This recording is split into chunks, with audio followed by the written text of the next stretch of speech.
Ukrainian journalist Andrea Dahala joins us live from Khmelnytskyi in western Ukraine. So we know that Russia says that the routes will open in 5 cities that its forces have been shelling. Have you seen any signs of the opening?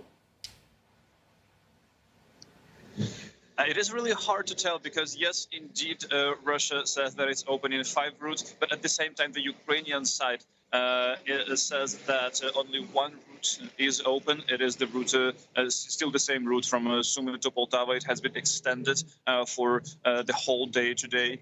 And so the point with these statements by Russia are that it opens routes on its side. It says it opens them.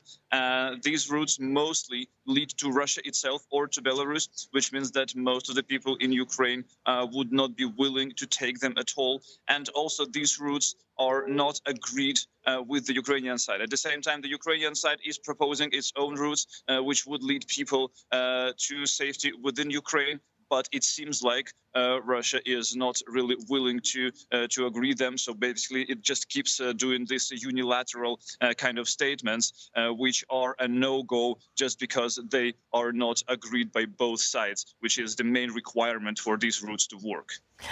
Well, speaking of Sumy, how did Sumy successfully evacuate civilians when previous attempts failed then?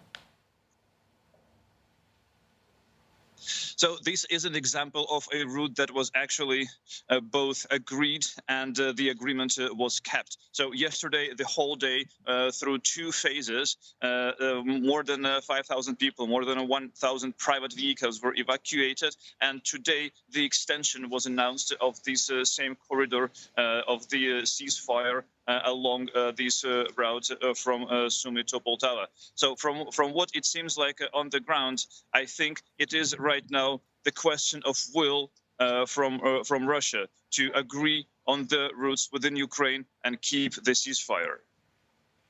All right, thanks for that update. We've been speaking with Andrea Dahala, speaking from Khmelnytskyi in western Ukraine.